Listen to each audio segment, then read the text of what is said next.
Om Shri Satyanarayana Namaha. Worship of Lord Shri Satyanarayana is an integral part of Sanatana Dharma.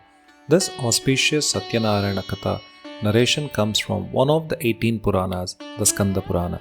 It is in the form of a dialogue between Lord Vishnu and sage Narada. Shri Satyanarayana Puja gives devotees the opportunity to shower the Lord with prema and bhakti, and in return, the four rewards of life are fulfilled: dharma, artha, kama, and moksha. Once, 88,000 rishis assembled at the forest of Naimisharanya and asked Maharishi Suta, the narrator of the Puranas, "O Maharishi, please tell us how mankind can attain salvation." Maharishi Suta answered, "Once Narada Muni asked Lord Vishnu, the consort of goddess Lakshmi, the same question. I will tell you what Lord Vishnu told Narada, so listen carefully. Once, Narada, during one of his sojourns to the various worlds, came to earth. There he saw the people suffering as a result of their past deeds. To alleviate their sufferings and bring them salvation, Narada travelled to Vishnu Loka. There he found Lord Vishnu adorned with Shankha, Chakra, Gada and lotus in his four hands and a garland around his neck. Narada spoke humbly, "O Supreme Lord, the Saviour of the destitute and the troubled, I surrender at thy feet." Lord Vishnu said, "Narada, why have you come here? Tell me what you want and I will fulfill your wishes." To which Narada replied, "O Bhagwan, people on earth are suffering in many ways as a result of their own past sinful deeds. Please bestow thee grace and reveal to me as to how they can be helped." Lord Vishnu replied, "O Narada, mankind can get rid itself of all its sorrows by performing a puja called Satyanarayana Puja. This puja, when performed according to religious rites, will bring happiness, peace of mind and wealth in this life and salvation beyond." On hearing this, Narada was filled with joy and addressed Lord Vishnu thus, "O Lord, in your infinite grace, please tell me the details of the puja that you just mentioned, how and when to perform it and who has performed it before." Lord Vishnu answered, "This puja can be performed in any month on a full moon day. One must gather his friends and relatives, perform the puja with devotion, and offer fruits, ghee, milk, curd, butter, wheat flour, sugar, and honey to the gods. After the puja is over, he must read the Satyanarayana Katha and distribute prasad to everybody. If the puja is thus performed, it will bring fulfillment of one's wishes. Particularly in the Kali Yuga, this puja brings contentment." End of chapter 1. Om Shri Satyanarayana Namaha. Maharishi Suta continued addressing the assembled rishis. "O rishis, I will tell you who all have observed the Satyanarayana Puja in the past. Once, there lived a very poor Brahmin in the beautiful city of Kashi. Plagued by acute hunger, he used to wander about here and there every day. Lord Vishnu took the form of an old man, appeared before the poor Brahmin and asked, "Friend, why are you wandering aimlessly?" The poor Brahmin replied, "Sir, I am very poor man. Unable to bear the pangs of hunger, I beg for alms. Sir, if you know a way out of this misery, please tell me." Whereupon Lord Vishnu, who was in the guise of an old man, replied, "O Brahmin, Lord Satyanarayana grants his devotees wishes and removes their sorrows. So you should perform this puja and reap its benefits." Lord Vishnu then explained the details of the Satyanarayana vrata to the poor Brahmin and disappeared. The poor Brahmin immediately resolved to perform the puja. After a sleepless night, he got up early in the morning and went to beg for alms. His mind fixed on only one thing, namely the puja. That day, he got a lot of money with which he bought fruits and milk, curd, honey, and performed the puja with his relatives and friends. With Lord Satyanarayana's grace, he shed his poverty and lived a contented life. Every month on the full moon day, he performed the puja and finally attained moksha. Maharishi Suta thus told the assembled rishis the story which originally was narrated by Lord Vishnu to Narada Muni. The rishis again addressed Maharishi Suta, "O great one, please tell us in detail who else performed the puja." Maharishi Suta continued, "One day, when the poor Brahmin from Kashi was observing the Satyanarayana vrata, a woodcutter entered his house and asked for water. Seeing the Brahmin performing the puja, the woodcutter inquired what the puja was about and what good it would bring. The Brahmin, who had been bestowed with Lord Narayana's grace spoke. This is called Satyanarayana vrata. Anyone who observes this vrata will get all riches. I myself have been bestowed with wealth. The woodcutter was delighted to hear this. He learned the proper way to perform the puja, ate the prasad that was offered, and went his way. With Lord Satyanarayana on his mind, the woodcutter resolved that he would observe the vrata with whatever he was going to make by selling firewood that day. He went to that part of the city where rich people lived, sold the firewood, and made twice the normal profit.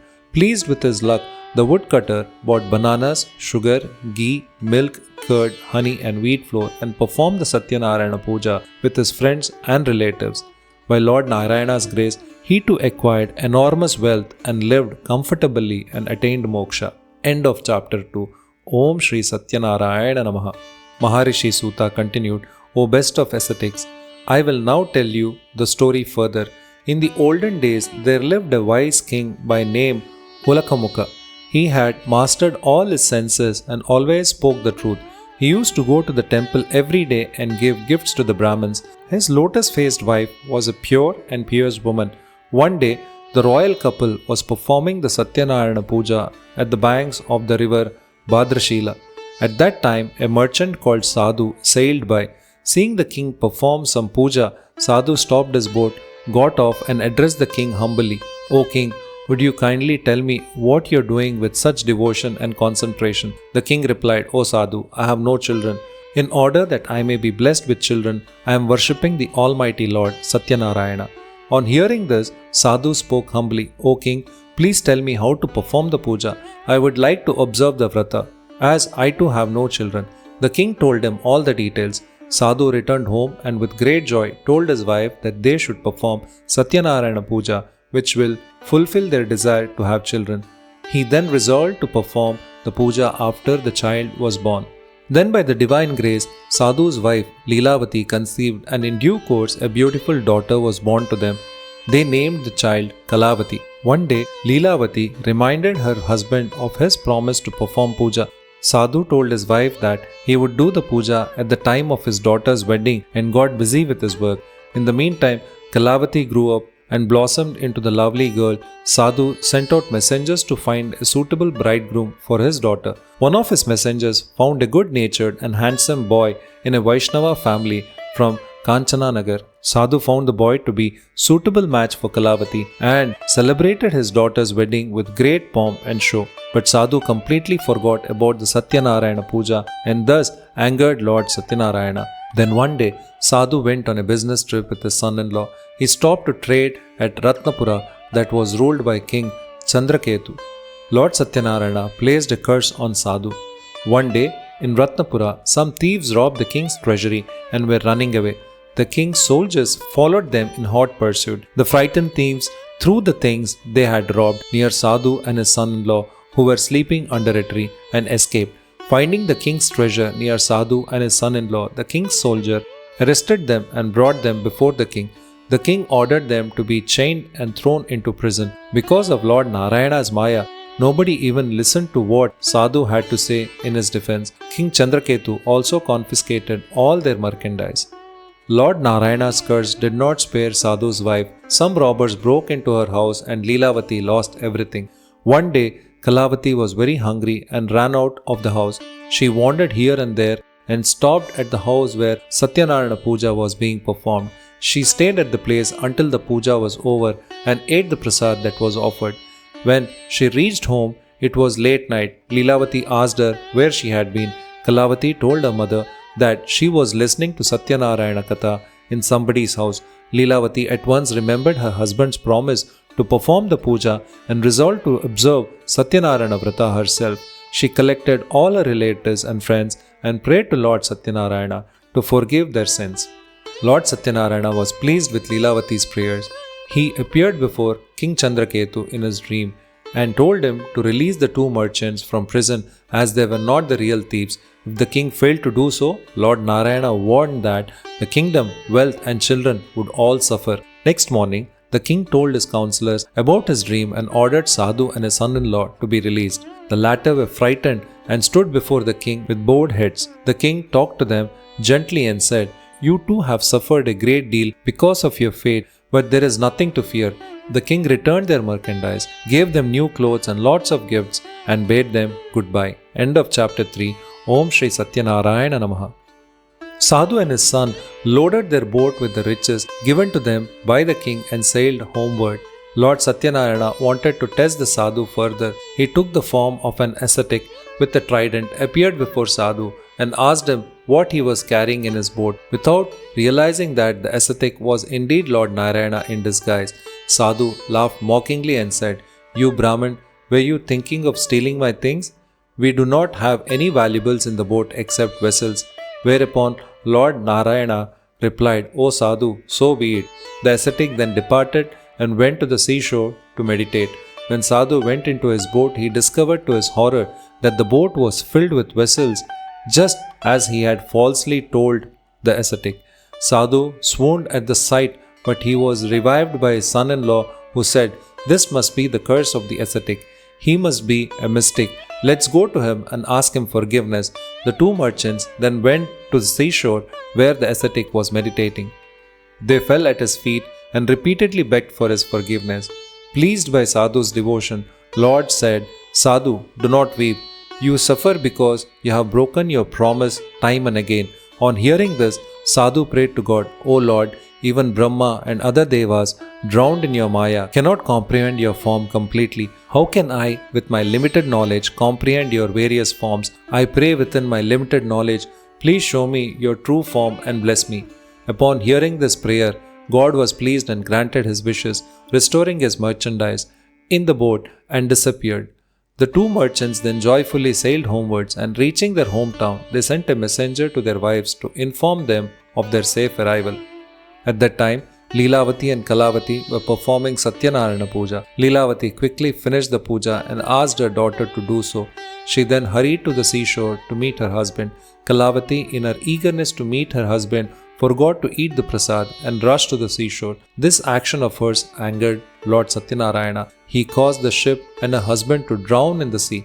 Not finding her husband, Kalavati started weeping. All were wonderstruck and frightened. Sadhu was at a loss to know what to do. Thinking that it was Lord Narayana's Maya, he announced that he would perform Satyanarayana Puja and prayed the Lord again and again.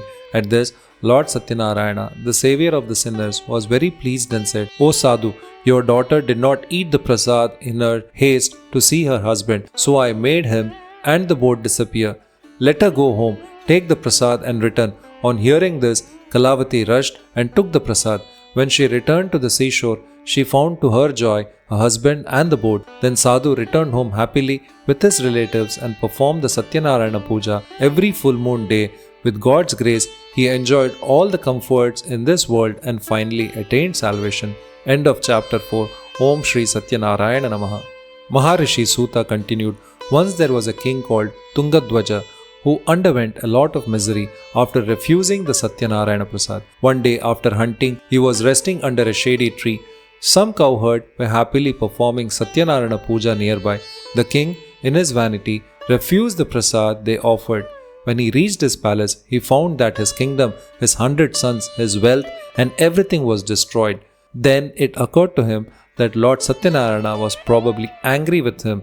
He went back to the cowards, prostrated himself before Lord Satyanarayana, and performed the puja with great devotion. Lord Satyanarayana showered his blessings, and the king regained everything he had lost earlier.